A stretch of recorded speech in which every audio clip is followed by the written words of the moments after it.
process. I'll briefly just introduce you, and then I will request you to kindly take the class forward.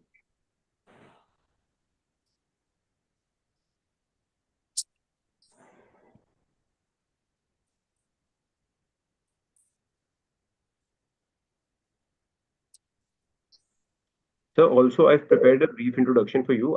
Sir, please correct me somewhere if I go wrong with that. Go ahead. It doesn't matter. We're not here for my introduction or anyone else. Go ahead. Yeah. Introduce me as you want to. I'm absolutely comfortable with it.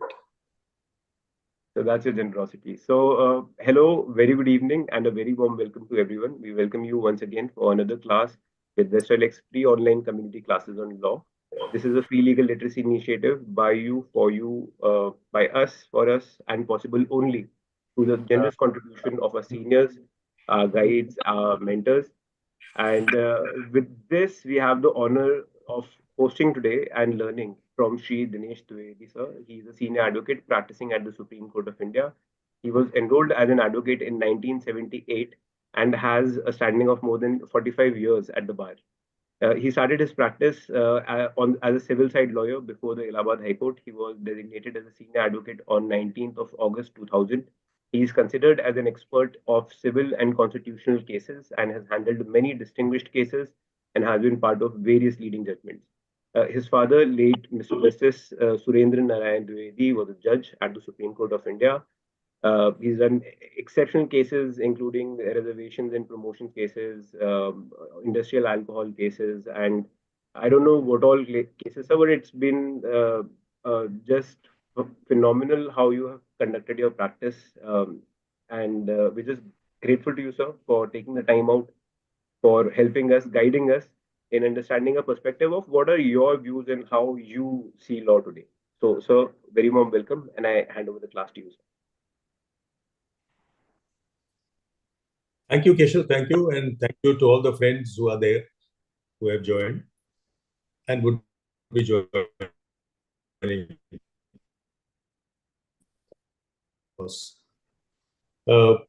As per the wishes expressed by Keshav, I said I think to do, and to be able to perhaps tell the young lawyers and friends as to how they should conduct themselves, how did the law evolve itself over the years.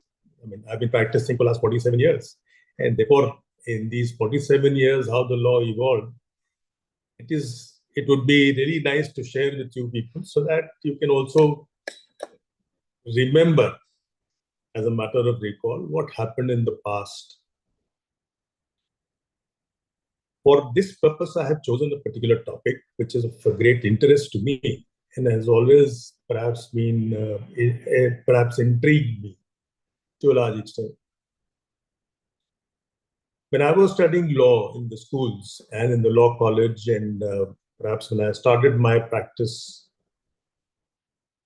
the regular message given to us was that our constitution is perhaps federal in form, but unitary in structure, which meant therefore that the federalism in our constitution was a very formal factor, and in reality it was unitary, which is concentration of power in the union. It's a very interesting topic because the entire evolution, I would like to show to you, the evolution of our constitution from this spirit, which was reflected earlier, to now what it is, embodies various factors. One is the factor of limited power. The other is the concept of basic structure. Then issue of the satisfaction of an authority, whatever be the field, whether it is subject to judicial review or not. So all these are connected matters, and I would show you how. So when I started my practice, we had just come out of emergency. Now, emergency, as one would know, is the era or a period which symbolized absolute power in the union. I would ignore the individuals. That's not important for us. It symbolized absolute power in the union. Union could ride roughshod over the states. It could ignore the opinions of the states, even the legislatures of the states, and so on and so forth. And that was the normal concept that prevailed at that time.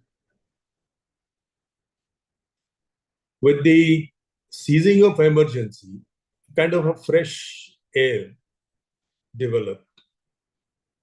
And in this evolution, see, people started feeling that what we require is a more liberal atmosphere and a liberal temperature, where liberties would obviously have the primary say. Now, liberties cannot have a primary say. It is a kind of a gospel truth that if there is heavy concentration of power, or if an authority has an unlimited power, then liberty cannot be there. Liberty is the first sufferer. Therefore, this liberal temperature that arose post-emergency got reflected in, it's a very famous judgment of a constitution bench, Minerva Mills case. Now, the importance of this judgment, if I may say so briefly, see, earlier the thinking was that there is no limitation, implied limitation over the power of the parliament to amend the constitution. But for the first time in 1973, Keshwanand Bharati's case, third in judgment, which said that you can amend every provision of the constitution, but you cannot amend the constitution as if to abrogate it. So constitution, when it is amended, it stands amended. But it stands in a different form, but it stands amended. So you can't abrogate the constitution. The constitution in the modified form has to be there. So that was the limitation which was sought to be imposed. But in the course of years, including in the Keshwanand Bharati itself, then in Minerva Mills and certain other judgments, various limitations were spelled out based on this theory of basic structure. Because if you can't abrogate the basic structure, then this principle has no meaning unless you define what is basic structure. So therefore, the court started in the 70s and thereafter in the 80s to define what exactly is the basic structure and what parts of the constitution can be called as basic structure. Now, very obviously, emergency was one event which had struck a very, very difficult wound or a deep wound on the judiciary. There were supersessions of judges, again repeated supersessions. Then the constitution was being amended with a clause that no one can question the amendment, which is again against the principle of basic structure embodied in the Keshwanand Bharati case. So judiciary felt that there is a need to, perhaps in order to become liberal, there's a need to have certain principles evolved, and taking advantage of this concept of basic structure. Supreme Court, firstly, in Minerva Mills case, said Article 14, 19, 21, they cannot be amended because they are part of the basic structure. Then several voices came to be raised, like secularism is part of basic structure. The division of power between center and state contained in Article 245, 246 is again the most basic of basic structures. Because you see, there can't be a federal concept until unless there is division of legislative power. That's the principal requirement of a federal constitution. So therefore, it had to be held that you can't perhaps take away this concept of division of power as embodied in the Constitution and as guaranteed and secured under Article 368. So while this tussle was going on, it was again faintly realized, and later on became a stronger feeling, that you cannot have a liberal democracy, you cannot have a liberty-oriented democracy where freedoms will prevail as guaranteed in the Constitution, Part 3, unless we have this firm belief in the concept that there is no unlimited power in the Constitution. Every power under the Constitution has its limitation, and it's limited. There is no unlimited power, because unlimited power is anathema to any constitution scheme, particularly the federal scheme, because federalism by itself implies division of legislative power. So there can't be unlimited power vesting in one authority. It had to be divided. That's how the principles kept evolving over the years. Now, with all these things coming into being, and it was increasingly realized that the governments of the day were being overthrown, all kinds of activities were being undertaken, as if there was virtually no limitation over the executive. Executive power, as we all know, is very strong. And plus, if the executive power comes with an absolute majority, it becomes unregulated totally. So now the foremost principles evolved by the Supreme Court was that even the satisfaction of the president that there is need to impose on any account, be it external threat, be it internal disturbance, or any other strikes and all that. So internal emergency, the satisfaction of the president, one point of time, was always regarded to be absolutely sacrosanct. In fact, all the satisfactions of the president were regarded as sacrosanct.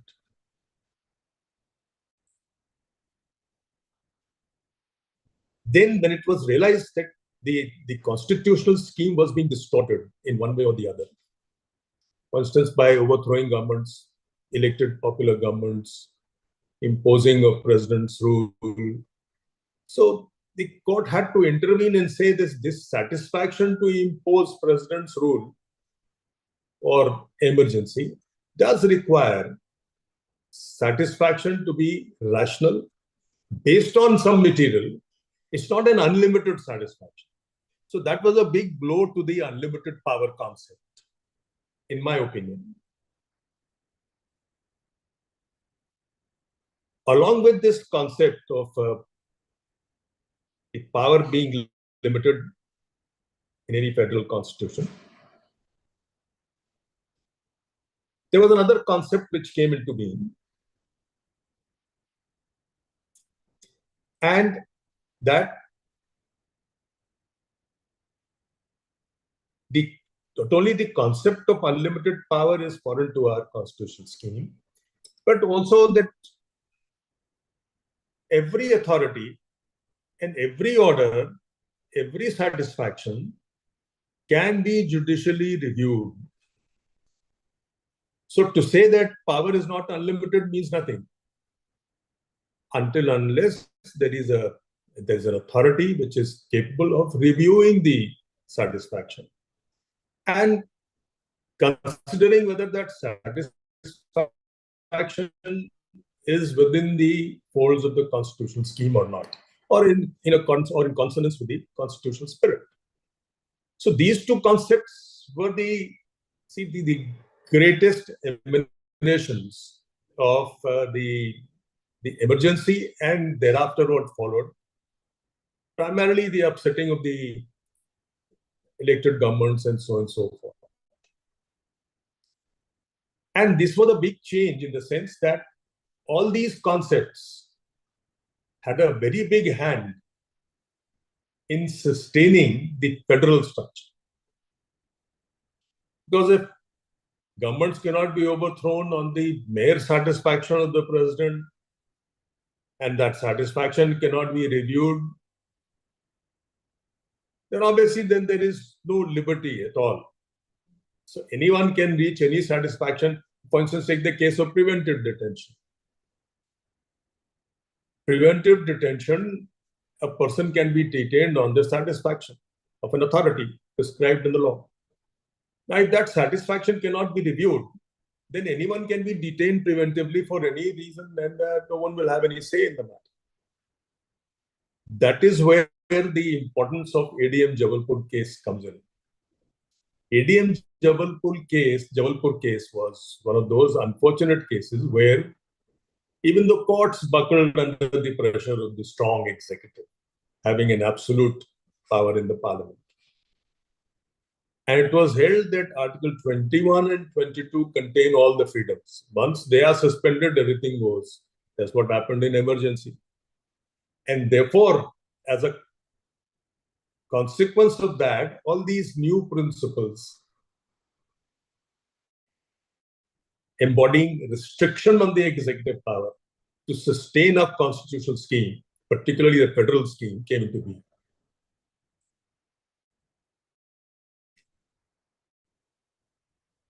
Now, of law. Now, I'm seeing it particularly in the perspective of how the Supreme Court and the courts evolved, the concept of judicial review in relation to these factors. In all these factors, even in all this period, the concept of federalism was still in a nascent state, and anything could have happened any time. But then the first important decision in this direction was the Bimai matter, where the governments had been overridden through presidential notification. There, the court went deeply into the issue of satisfaction. And there they said that the states, being part of the federal structure, they share the power equally with the center, and they are not appendages or satellites of the state, of the union. So therefore, their power cannot be trampled upon like this. There has to be a very strong reason. Now, there is one factor you must keep in mind, that in every federal constitution, states have their own powers, center has its own power. There would always be conflict. Now, who will resolve the conflict? You needed an authority, and that is where judiciary comes in. The question of sharing of power has to be decided by the judges of the Supreme Court and the High Court. If the power to the states can be taken away and can be flaunted freely, liberally, then there cannot be any concept of federal structure. And our concept of federal structure is inherently linked to the liberty power.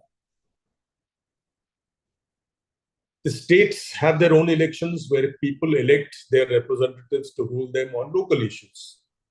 But on national and the bigger, broader issues, you go to parliament. But if parliament can trample upon the states as its satellite or as its agent, then obviously on the local issues, you can't have the liberty. And that is where, you see, you will find the difference between the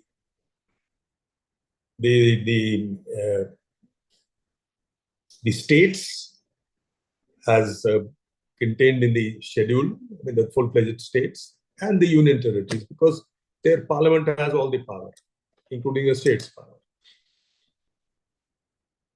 And we see every day what happens in Delhi.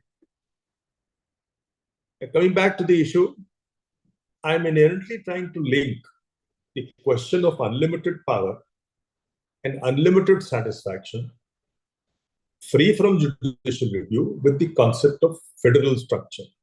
Because if federal structure has to be sustained, then these factors have to be taken into account, and they have to be protected, safeguarded, and reviewed by an authority which is equal in rank with the executive and the legislature. That's what the scheme of the Constitution was. Interestingly, Bimai's case, as I said, was the first case which really laid emphasis on the issue of federal structure and the status of the states not being the agents of the union or the satellites of the union. They have their own plenary powers, legislative powers, and the executive powers, which cannot be tampered by the union in any manner, except with their consent. The Constitution permits that with their consent. Now, in this period, another important thing happened, and that was the liberalization we had in the early 90s, the economic liberalization. This economic liberalization also had a serious impact on the mental hygiene of the people, including the judges. With the advent of liberalization, I recall very clearly when I had joined the practice in the 70s and when I continued to practice in the 80s, the balance used to be tilted in favor of the tenants rather than the landlords. The workman concept was highlighted. I mean, I would say at times beyond recognition also. The issue of labor was extremely important, and there was a certain bias. Now, one may agree with that, one may disagree as a separate issue. My topic of discussion is not that. So this concept changed with liberalization coming in. The Supreme Court's attitude, you could see the High Court's attitude, the attitude filtered down to High Courts also. Supreme Court started perhaps tilting the balance greatly in favor of the landlord. Nowadays, perhaps if we go, it's difficult for the tenant to barge into the gates of Supreme Court. Likewise, the concept of workman also has, the elevated status which they enjoyed in 70s and 80s. That also came down quite a lot because liberalism brought with it the concept of contract labor to a large extent. And then people had to contend with contract labor. Every government started dealing with contract labor. And then all these issues of regularization, etc., problems started coming in. Initially, it was pro-workman, but now Uma Devi's case has given a death blow to that liberalization with vis-a-vis the workman and the irregular labor, ad hoc labor. So that's how the changes took place with liberalization. But one forward march never ceased, and that was to consolidate the federal structure. Because the federal structure involved in our constitution is inherently linked with lots of things. One is the regional aspiration. The other is secularism, because varied regions having varied religions, races, castes, creeds, and so on and so forth. So multiplicity of ethnicity. So all that perhaps required federal structure to prevail. Local aspirations to be given, little bit of primacy. And there perhaps not after Bimai, the concept of federal structure started evolving and developed to such an extent that in the subsequent constitution benches like ITC and Belson and all, center cannot in any manner take away the power of the state if that power is an exclusive power of the state in the state list. Now, there were two decisions which I must refer to, which came and which really were anti-federal, I would say, in character. The case of mines and minerals, and the other was the liquor matter, which Keshav had referred to. When these two decisions came, I felt that the judgments were absolutely incorrect and were not in accordance with the spirit Constitution. Now, in this sphere, I must also say that I started my practice. When I started my practice, it was my brother had already become a lawyer, elder brother, and we started working together. Our field was, as Keshav said, mostly civil and constitutional. Civil in the broader sense, but we carefully avoided the tax issues, the nitty-gritty ones, I mean the Delhi ones, not the constitutional taxation issues. So on that very date, I mean, whatever happened, why it happened, I don't know, but either of us perhaps thought in our mind that one day, if we get an opportunity, we'll really work hard and get these judgments overruled because they are anti-federal. They take away state's power, which is inherent power of state, the independent plenary power of state in the state list. But by misinterpreting state list, power is being taken away. Then subsequent to this, couple of decisions like ITC and other decisions came in, which again consolidated this federal argument. And there was quite a lot of infighting between center and the state, even in the sphere of freedom of trade and commerce, Article 301. But then came the judgment in Jindal Steel's case, which again sealed the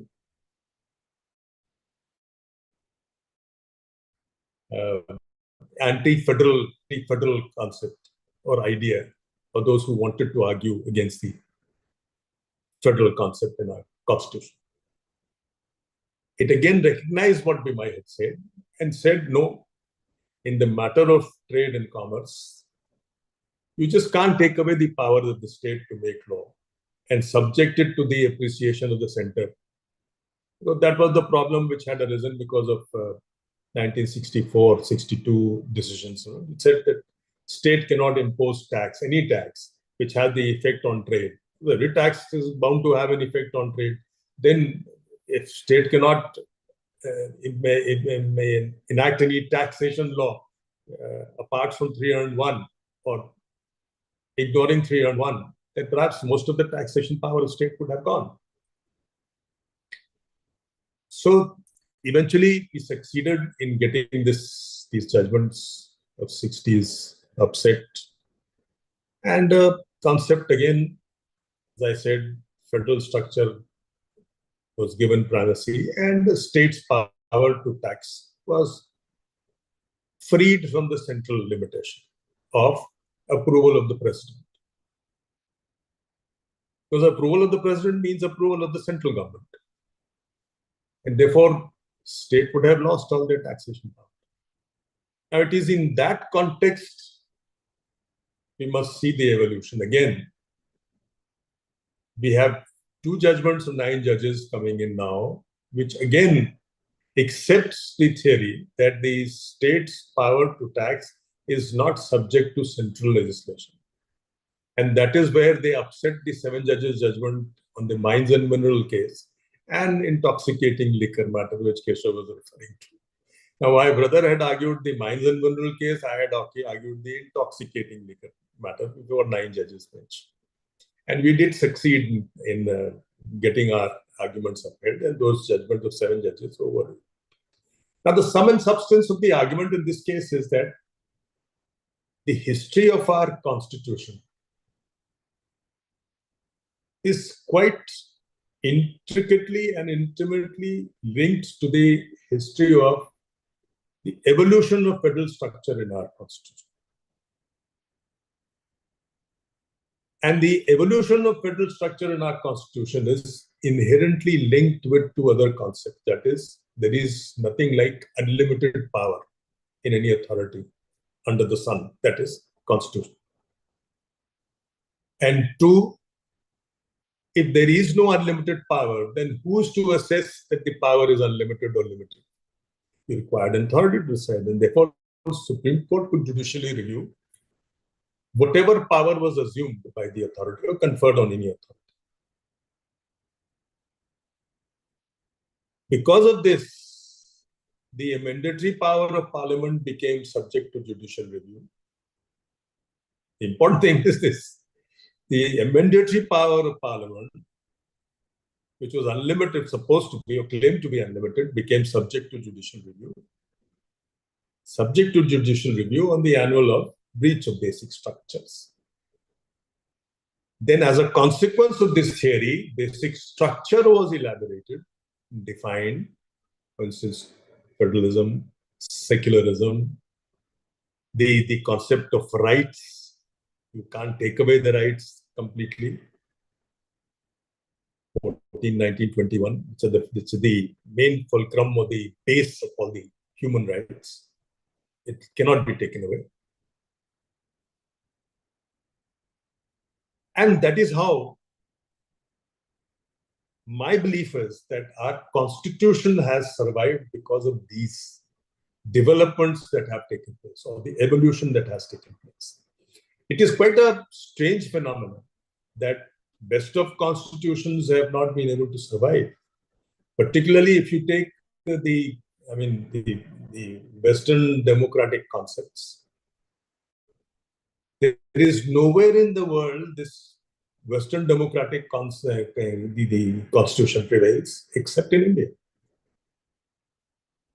Why is it so? And one of the major reasons which I feel it is so, because until and unless constitution is able to take care of both the majority and the minority, particularly the minority, because majority can take care of itself. It doesn't need anyone's help. It is the minorities who require it and protect. Any constitution which cannot take care of the minorities, please bear this firm belief in this concept. I may be criticized for it, I may be whatever it is, but I have a firm belief in this concept that if a constitution cannot take care of its minorities within the nation, then the constitution will not survive and will not last very long. It cannot be the truly Western democratic constitutions. They cannot survive. And that is why what you see is, if you go from the edge of Asia to the edge of Asia on the western side, that it's Mediterraneans, you don't have the Western type democracy anywhere. There may be democracies in their own way. There may be democracies of limited nature. But you don't have the Western type democracy which guarantees fundamental rights, which guarantees federal structure, which guarantees secularism. And it is the wisdom of our framers when they were drafting the constitution. They realized this. And it is no mean thing to say. I mean, it's no small thing to believe that when they provided Article 29, 25, 26, 29, 30 with Article 14, they clearly meant this, that state will guarantee rights to both majority and minorities equally, freedom to practice, preach their religion. They even went to the extent of guaranteeing linguistic minorities. Now, we may have different opinions about religious minorities, but our constitution guarantees even linguistic minorities the right to practice, preserve their language in the way they want to. Then the educational right to the minorities. So if you look at the entire structure and the spirit of our constitution,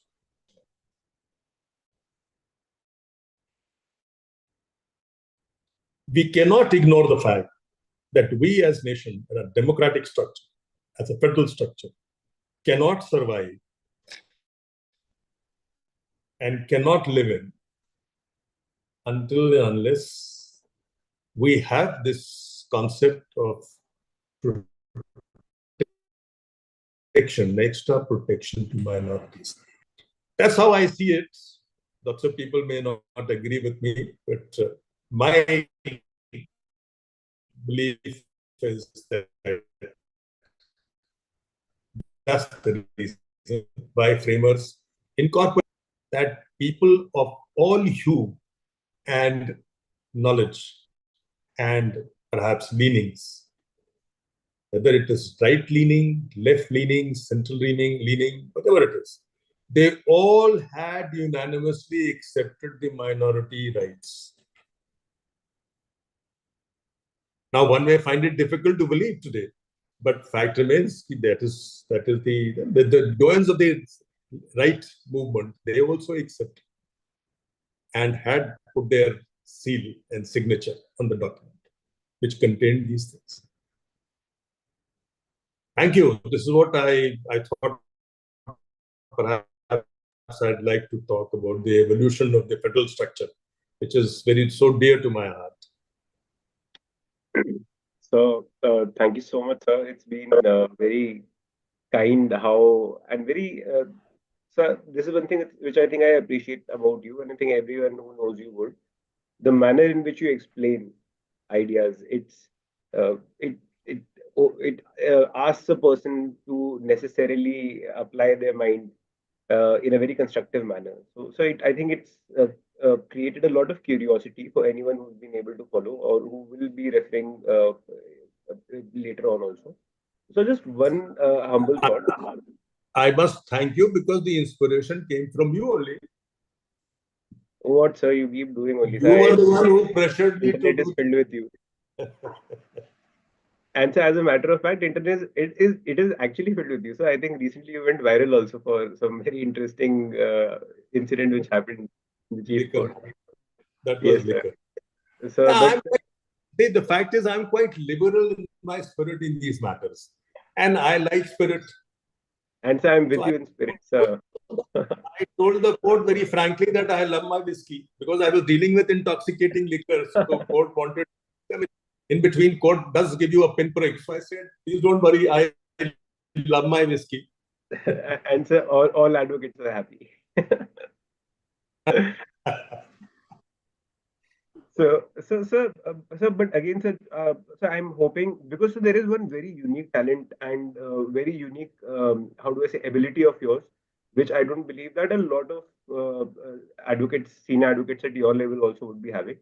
That you, sir, from what I understand, sir, you've gone through a lot of, uh, uh, how do I say, literal journey in your career to be where you are today. So, sir, Allahabad also you spent a lot of time. तो sir आप Yeah. वकील साहब भी हैं इलाहाबाद में sir advocate तो होते नहीं वहाँ वकील साहब ही होते हैं सर और साहब के बिना तो वकील होता ही नहीं है वहाँ जितना मैंने समझा है I so, practiced there for 22 years. so that's really I amazing how practiced there. and Yeah. very And then I inspiring. shifted to Delhi in 2000. तो सर एक एक इलाहाबाद का जो एक एडवांटेज होगा कि सर फेडरलिज्म आपने बहुत अच्छे से एक्सप्लेन किया sir if you can give a short gist in Hindi कि अगर कोई ऐसा वकील हो जो कि मे बी हाई कोर्ट्स में प्रैक्टिस ना कर रहा हो डिस्ट्रिक्ट कोर्ट्स में प्रैक्टिस कर रहा हो उसको समझना हो कि एग्जैक्टली फेडरलिज्म को कैसे समझूं मैं तो वो कैसे समझे वो देखिए फेडरलिज्म को समझने के लिए ये बेसिक फैक्टर जानना पड़ेगा कि federalism consists of what? The basic definition of federalism is division of legislative power. If the legislative power is divided between two authorities, in our case it is union and the state. So if it is divided between two authorities in the form of 7th schedule, 3 lists. So lists specify the state's powers, central power, and of course the concurrent power, both the center and the state. So it's not like a kind of a very difficult to understand what the federal concept embedded in our constitution is. All that you have to see is a couple of articles like Article 1. Article 1 is the principal announcement of our federal structure. That is, India is a union of states. A union of states by itself implies that there are state units. Now, state units are there. When the state units are there, then they must have power also. If they have power, then where do they have power? That is Article 245 and read with Article 246. because 246 defines the fields which are divided between union and the state. So when you see these provisions, it's mathematically sequentially arranged. So there won't be much of a problem. Whoever wants to understand this, he must first look into Article 1 and its schedule. And then 245, 246, he will understand the federal structure. Basically, I mean, otherwise it takes years together to really analyze and understand federal structure. But the basic fact. And the basic factor of federal structure is that there is a division of power, legislative power between center and the state. So nothing more. Thank you, sir. I think I stand corrected. You made it very simple. Like at least someone who wants a basic introduction can go over there. Now, so one very important issue which also arises is that since what you very rightfully again pointed out that otherwise it takes a very long point in time to really and accurately understand what exactly are the nuances of it. So, similarly, sir, the same would hold true for the entire ambit of constitutional law. And you spent 22 years in Allahabad till 2000. Then you came to the Supreme Court, which has again been 24 years now. So again, that's substantial time given. 46 years. So, No, sir, I can be perhaps maybe a slow kind of a mover. Some people may be faster mover than me. So they can pick up faster. But I am a little slow mover. Therefore, I trudge along merrily. so that's your humility, sir. That's your humbleness. That you say that also, but it's very inspiring, sir, for everyone, I would say, for that matter of fact. And honestly, there are a lot of factors for that. I think anyone who would meet you would also speak about your how do I say, your commitment to fitness as well. There are a lot of things, sir, which anyone who meets you will. But there is something which I would like to advise my young friends, if they are there, Sir. that there is nothing very difficult in this profession. I mean, we may speak of it this way, that way, but I am not too sure of any kind of a insurmountable difficulty which one may face. And I've always believed in the principle, and I would ask my young friends to believe in the principle that if there is a problem, there is a solution. And then you work for the solution, not the problem. You'll get the answer. But all that is needed to succeed in this, even slightly. And you must have fire in your belly, fire to succeed. Otherwise, you can't. That is one thing which is absolutely essential in this profession. Fire in your belly. I've always believed that. So it's very inspiring, actually, very motivating also. And I think I'll take this out specifically and I'll give it to everyone. Have fire in your belly. So what does a lawyer do to ignite that fire? Because I've seen a lot of my friends also who, when they got out of law school at that point of time, they were so charged, I can't put it in words. But now I feel that, that fire probably some regulator has been put on that fire. So how can they keep it charged? Look, Keshav, having a fire in the belly, some do have innate factors. For instance, like me, my father was also judge of the Supreme Court, but he was a very learned man, very learned man. I really have not seen a judge of that learning and capability. So he was a very learned. Now, the one factor which inspired us, because everywhere, wherever we used to go, people used to compare. I mean, they used to say, "Ye unke bacche hain, ye unke bacche hain." Therefore, you had to live up to that. That was one primary reason for us. Secondly, the major reason for having this fire in the belly was that we had no option. Father died while he was here in Supreme Court. We were all studying at that time. So when we started our practice, we didn't have the roof on over our head. So in which case, in order to survive, succeed, we had no other option but to have fire in the belly. And it is easy to have fire in the belly. That's one factor, but that's a very small factor. how to keep the fire stoked, how to keep the fire revived and burning for a long period of time. That's the important part.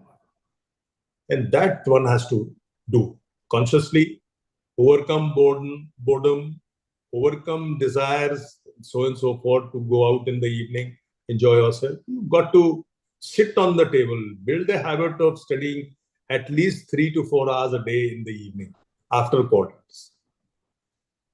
That was the standard practice we had adopted. And it worked for us. I don't know. It may work for others too.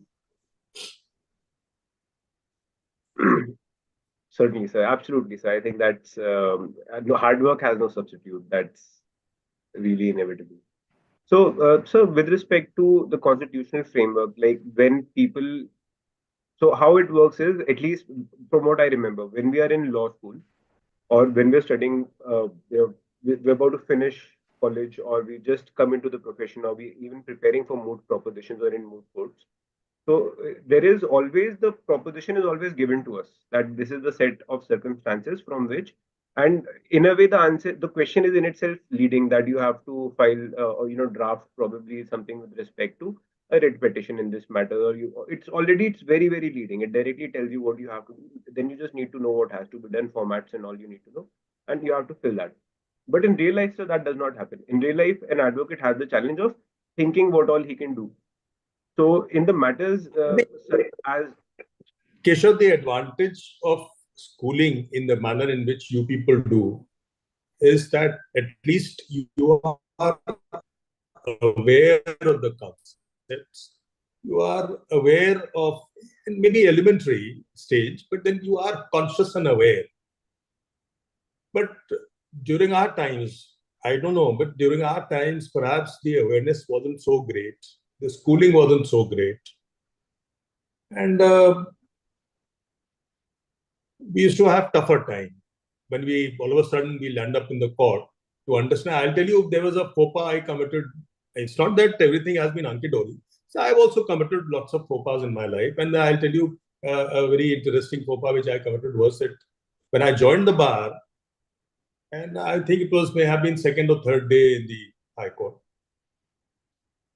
Now, I stood up for a case. The court said, where is the standing counsel? I don't know what is standing counsel. So I looked around, foxed absolutely where to find this concept of standing counsel. Then the judge noticed my kind of problem. He said, standing counsel means states counsel. I still laugh when I recall that episode. so, but I'm sure that So you do. Notice would have still been Don't be scared. Don't be scared of committing a faux pas. You will commit mistakes. You will lose cases. It's a very, justice. There's one of the leading lawyers of 50s and 60s, S.R. Das. Someone had the temerity to ask him, what is your success percentage? So he said, it's not more than 50%. So don't assess yourself with your success percentages. Don't assess yourself with winning and losing a case. But your assessment should be innately yours, assessing whether you've done well or not in a case. And you would know, a lawyer, when he prepares the case, he knows how well he is prepared, how badly he is prepared. When he argues the matter, he knows how badly he is argued or how well he is argued. So if you look at it with honesty, you'll get the answer.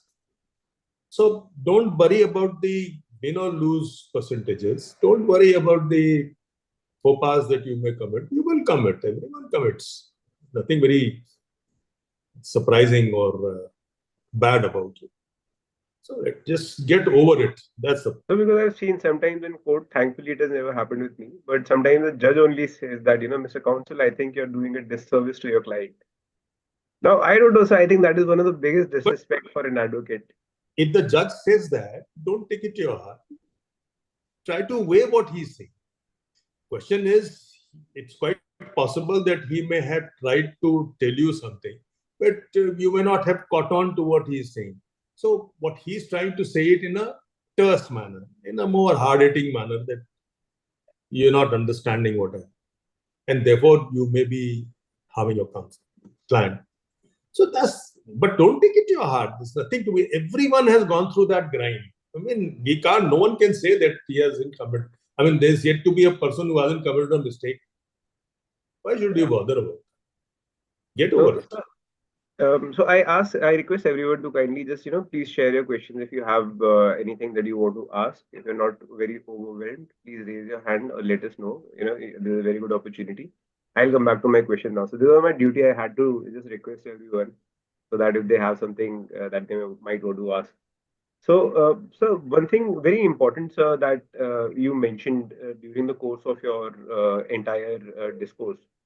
So you spoke about very interestingly, so you not just spoke about the rights, you also spoke about the responsibilities or the reasonable restrictions that people have with respect to whatever fundamental rights they have. So, what are your thoughts about the how do they go in tandem, the reasonable restrictions as well as the fundamental rights? See, look at it this way. If there are only rights and no restrictions, then the rights tend to become absolutely unruly. And they'll ride rough riot. I mean, they'll run riot over the concepts. So a right, because you are living in a society where there are other human beings who have the similar rights. So there has to be a restriction. Your right is limited by the fact that the others have a right, similar right. If they have to exercise their right, there would be a conflict. So question is, restrictions therefore have been allowed coming from an authority, which is again people's authority. That is the parliament or the state legislature, which is people's parliament or people's legislature.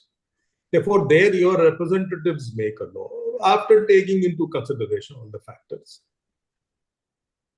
The laws merely impose reasonable restrictions. The rights are embedded in the constitution. You have a right to carry on business, trade. You have a right to carry on any occupation. It doesn't require any elaboration by the legislature. But legislature only specifies you can have this right in what circumstances, in what scheme of things. So that regulatory power will come into play. And the state will prescribe conditions. Supposing you are a lawyer, you want to practice law. You have a right to practice, carry on any occupation under Article 19. But then that right to practice is in a given society. Therefore, it has to be regulated through some societal norms which may conform to the welfare of the society and not be absolutely crude and perhaps hit at every kind of concept in the society prevailing. So, when you function in a society, therefore your rights have to be accordingly regulated to conform to the societal requirements. So, a lawyer, he has a right to carry on private practice as a lawyer. But then that right is regulated by the Advocates Act. The legislature prescribes the regulation. Registration is required so that appropriate lawyers may come in and practice. Then registration is required so that appropriate people who have appropriate qualification may come in and practice. The character factor is important. So these are, I mean, I'm giving a very broad example, but regulatory mechanism has to be there if the right has to survive. Otherwise, there will be so much of conflict of rights. I mean, it could be virtually like two bosses of the area would fight for the rights and eventually kill each other. So that is the kind of chaos which is sought to be prevented by providing restrictions. And that is why Article 14 to 30, 31, they say that you have the rights, but then there are reasonable restrictions on those rights. And the reasonable restrictions can only be imposed by the state. The state legislature or the parliament. I say state means both union and the state together. So thank you so much. It was very insightful, and actually it answers the entire question in itself. But so just one extension of it, because you're being so considerate and you're giving me that kind and humble consideration. So let's say that someone is off the trail of thought or of the idea that I am born once, this is one life, my life, and I want to do whatever I want to do. So that sort of a belief system, which is absolutely devised by one's own self. Let's assume.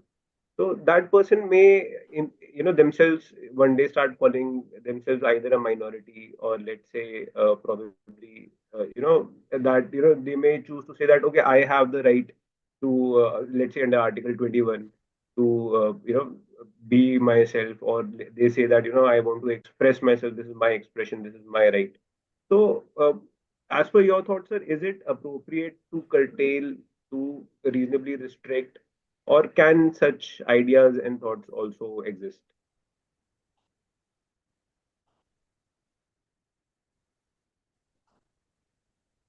Talking.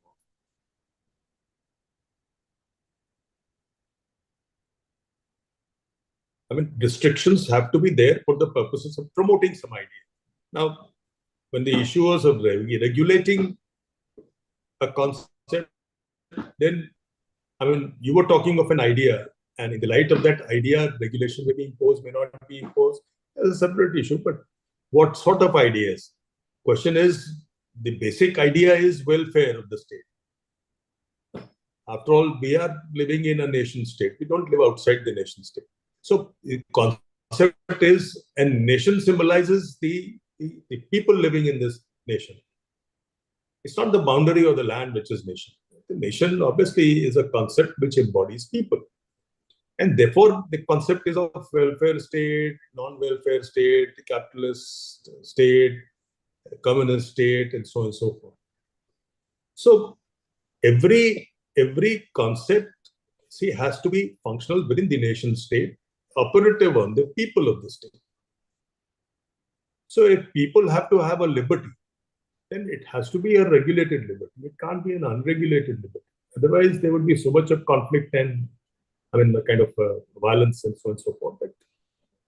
So, in the lighter way of things, it's something like how this new concept is coming up, that people identify as it, they, them, their.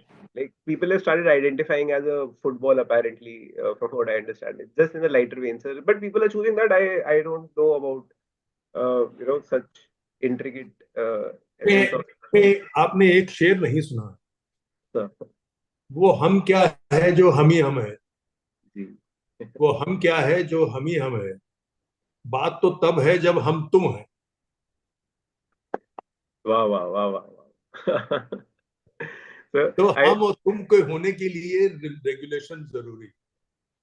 it is most important. So it is. I think it is such a wonderful concept. What you just said, like if it can be harmonized, I think into human civilization and amongst all the people. So if this message can, hopefully through this class, it can reach out to a larger number of people and they can appreciate this, the wonderful idea that you just shared with us. कि you have to be, आप भी हो, मैं भी हूँ, आप भी ठीक हो, मैं भी ठीक हूँ, क्या तकलीफ है? Otherwise, it definitely it becomes otherwise very skewed. भाई आप भी सर्वाइवल चाहते हैं, हम भी सर्वाइवल चाहते हैं, सर्वाइवल तो दोनों का है. जी. तो सर एक्चुअली सर कुछ ना मेरे बड़े अच्छे अच्छे एक्चुअली सर ये टॉपिक बड़ा इंटरेस्टिंग सा है, and I am hopeful that probably one day we can have a conversation just on this, wherein I would like to touch upon reservation and all of these topics, right? Minorities, minority rights. There's this very interesting thing that we're also trying to do with respect to some legislative drafting also. So I'll try to But please remember that these issues of minority rights, reservation, these are very big issues. certainly, sir. And you can't possibly fit these big issues into one kind of this scheme of things. So you've got to break it piecemeal, and then particular idea in reservation, particular idea in secularism, or particular idea in any other thing, then you can work on it. Sir, because लोगों Because otherwise, सब quite लोगों को unwieldy. मतलब भी नहीं पता sir इन शब्दों के ना. People have no idea about anything. It's most unfortunate. I feel that people don't know anything, sir, and whatever they're being taught, whatever they're being fed, everyone across the spectrum, and I say irrespective of any discrimination of any, जो कोई भी जो कुछ भी है, पढ़े तो फिर अच्छा मौका मिलता है सर, ये आप I, मौका निकालते हैं. I do not agree with what you're saying, in the sense sir that members of the scheduled caste do know what reservations. They know more than us. certainly sir, In for it more than us. absolutely sir, not like that, but yes, But to certainly. say that people don't know is not correct. And what I Likewise, the meant was, sir, authorities do know. larger impact of people. Sir, I will be very honest with you. The first time that I ever got introduced to the concept of jati, so to say, was after I got enrolled in law faculty. Like once I got in the campus, तब मुझको पता चला अच्छा ये वाली vote होती है, वो वाली वोट होती है. तब मुझे समझ में आया ये सब कुछ पॉलिटिकल होता है. उसके बिना तो इंसान को जीवन में कुछ मतलब ही नहीं है. जो कोई भी है, जैसा भी है, सही है. These are all political concepts. I mean, when we talk of liberty, what is liberty? It is a political concept. When we talk of constitution, what is constitution? It's a political document. I'm so grateful to you, sir. Because very few people have that place, where to accommodate these thoughts also. But sir, it's really wonderful, sir, and I hope कि ज़्यादा से ज़्यादा लोगों तक हम ऐसे आपका ये जो इतना बढ़िया विचार है आपके, that we can help people come to know, at least लोगों को पता चलेगा कि और क्या चीज़ें सुनने के लिए. And that more and more people can benefit, sir. We just hope that more and more people can read about what is the law, what is the constitution, get access to such wonderful, people who have dedicated their lives, sir. इतनी जीवन नहीं है sir, मेरा जीवन में भी मेरे को और बहुत अच्छा एक्सपीरियंस ऐड करूंगा, पूरी लाइफ को ऐड करके, तब आपका जो सिर्फ लीगल करियर है उससे भी कम रहेगा वो. तो it's very, how do I say, it's a blessing that you've chosen this occasion to grace us and help us explore more thoughts. Thank you. Thank you very much. So very grateful to you. I request last time I'll just request everyone. Sanjeev sir, namaskar. Ashok sir, namaskar. Ayush ji, namaskar. Brit sir, namaskar. Dhananjay ji, namaskar. Satya ji, namaskar. Shashikant ji, Vipin ji. Anyone has any questions? Please, it's a very good time. If you want to say something, please, I suggest making this opportunity. So actually, what is happening is everyone gets overwhelmed, I see sometimes. And this is only thing which we are trying to address through this particular initiative. So we've gone across to all 25 high courts, in the sense we've requested seniors and our colleagues practicing over there to come and speak to us about what are the various topics and things related to law. And it's all the same, actually. Constitution is same everywhere, so everyone talks about on similar and same lines. But sir, same things. My only thought with this entire thing is that hopefully there can be a larger number of people who can be motivated to read about law, so that their lives in general can be better, and for all of us. And sir, humblest gratitude to you. Hey, it's talking to my own people here. Why should I admit? You don't have to thank me. No, sir, but taking It's that my time out privilege. is very valuable to us, sir. So, Today is with that, Saturday, so I had all the time in the world. So so it's not much. then I'll request you every Saturday to join, sir. Something or the other we'll create. Not every Saturday, but we can always do it. Again, there's no difficulty. Sir, but most humbly, sir, your guidance will be very valuable moving forward also. And with that, sir, I'll just request that you give us some time in the future It's a for some better other idea topics to also. open others. So absolutely, sir. Please, sir, you It's a guide, better you guide, you guide, sir. open That is. other. So with that, I seek your kind permission to end this class. Thank you very much. Thank you so much, sir. So kind of you. Thank you everyone for joining. Thank you, And sir. thank you, sir. Ayush ji, thank you so much. Thank you. So guys, again, I request everyone, I'll just that please,